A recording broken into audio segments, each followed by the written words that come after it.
Religious scholars from all faiths keep proving the existence of God logically using reason, but the human mind errs. Reason could err. Nazism is a product of the human mind. Fascism is also a product of the human mind. Could someone prove to us the existence of God without using reason?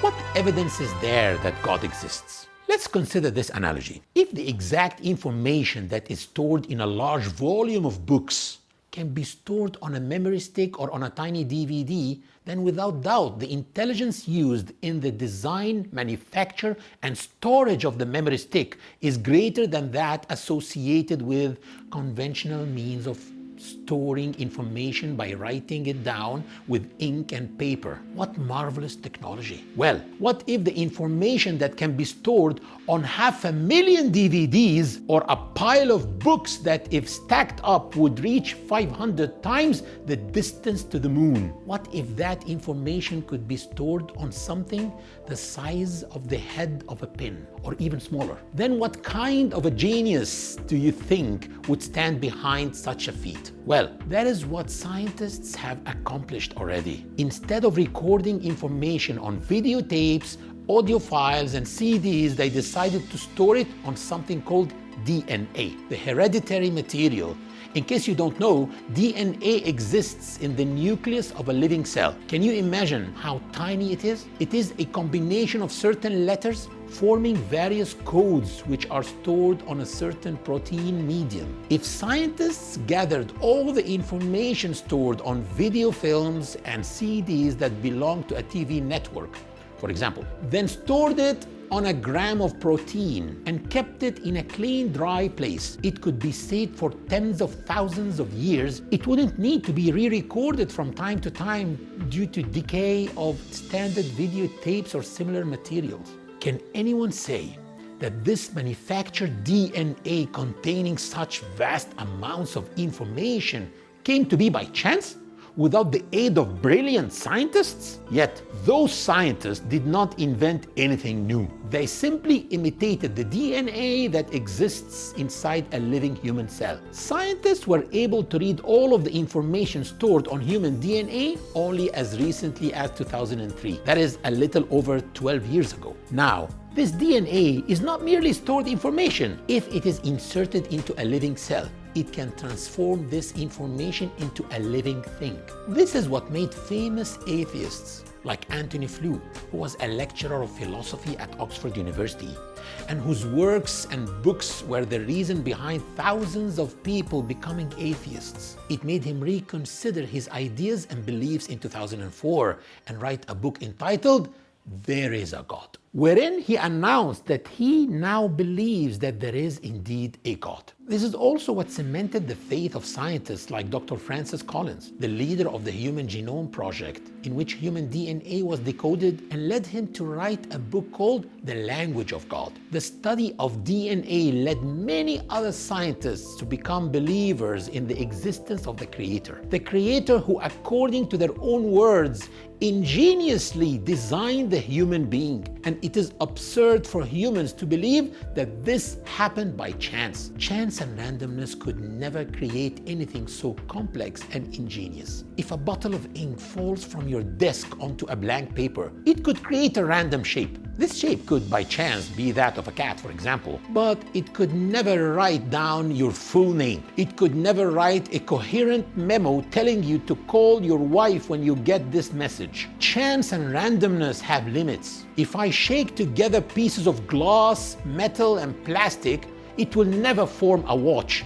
There is science, skill, and design behind the making of a watch. This is called the know-how, or cognitive content. A prominent scientist of nuclear physics at MIT, Dr. Gerald Schroeder, carried out experiments on randomness. He got a group of monkeys together and let them strike keyboards freely. He wanted to see how long it would take one of them to write a single line of a specific Shakespearean sonnet by chance. However, none of the monkeys managed to type a single meaningful word. By a single meaningful word, I mean not even an A, which is counted as a single word if preceded and followed by spaces. Not a single monkey typed an A preceded and followed by spaces. Dr. Schroeder carried out calculations based on the experiment and found the probability of a monkey typing one line of a Shakespearean sonnet by chance to be 10 to the power of 690. Now,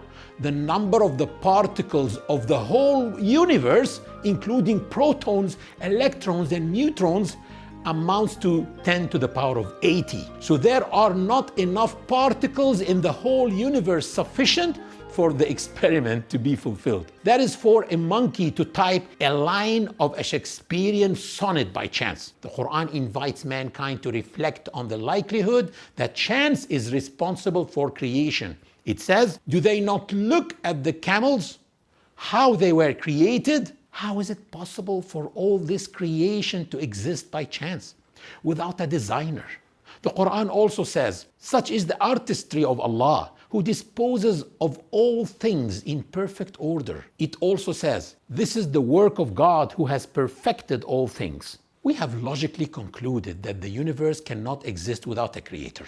Now, there is something called proof by elimination. This means that if there are multiple possibilities, in order to prove one of them to be correct, you can do so by eliminating the others. Suppose that, for example, there are two possibilities regarding my existence. Either I do exist or I do not. If I can prove that it is impossible that I do not exist, then I have consequently proven that I do exist. We have logically deduced that there is no way the universe could exist without a creator. Therefore, the universe has to have a creator. The only way for you to believe that this universe, with all its sophistication, variety, diversity, and perfection, came to be by chance, randomly, is for you to discard your mind. You would have to take your mind and toss it in a bin. Atheism is intellectual suicide. But an important question emerges here. There are great intelligent scientists who are atheists. Isn't that proof that atheism is the correct belief? Is it possible that those great intelligent scientists are wrong? Here we say, the truth is not defined through men. Rather, men are defined by the truth. There are also great intelligent scholars, rocket and space scientists who worship cows. Does that mean worshipping cows is right? And if worshipping cows is right, because there are great scientists who practice that, then which is right? Worshipping cows or abandoning worship altogether and embracing atheism? Just because there are intelligent atheists doesn't necessarily mean that they are capable of thinking correctly regarding this matter. One may argue that since you have used reason to conclude that there is a God, the human mind could err and reason could err. In other words, what is the guarantee that the existence of God is a truth, since it was concluded by the human mind and by reason?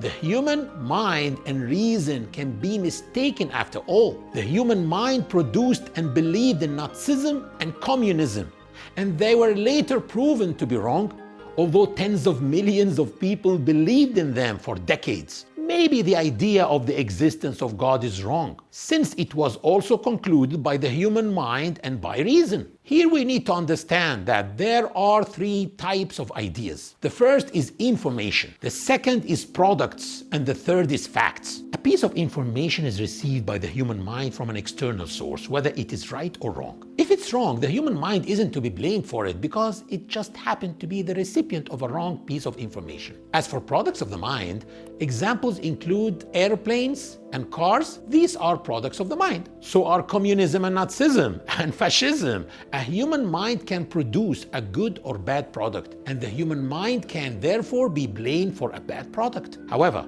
a universal truth is concluded by the human mind. It is a truth that cannot be wrong. 1 + 1 + 1 = 3. This is a truth that cannot be wrong. Air is needed for breathing. This is a fact that cannot be wrong. If such facts are discovered by the human mind, then one cannot say, well, maybe 1 + 1 + 1 does not equal 3 because the human mind could be mistaken. No, the result of adding 1 + 1 + 1 isn't a product of the human mind. It is one of the facts of the universe. The human mind reached it through proof. So as long as there is proof, we can reach the truth. Now, the bigger problem is that atheists cast doubts on the proof theory itself. They go so far as to say, who told you that since there is proof, it reveals a truth? Maybe the proof theory is wrong itself. My response to someone who says that is that you have now just proven that you do need proof. You have asked me to prove that proof could reveal the truth. You want me to convince you using proof. You have just answered your own question. You have requested proof. If we question the proof theory, that proof or evidence can prove a truth, then you are questioning the mind and questioning reason. Without a mind, a human being is insane. Let's look at it in another way. If you are sane, you have to respect the mind. If you respect the mind, you have to respect the proof theory. If you respect the proof theory, you have to respect the truth. If you respect the truth, you have to believe there is a God. If you cast doubts on the existence of God because the human mind concluded this fact, you are in fact casting doubts on your mental capabilities. And this is what we are trying to say, that atheism is intellectual suicide. Thank you.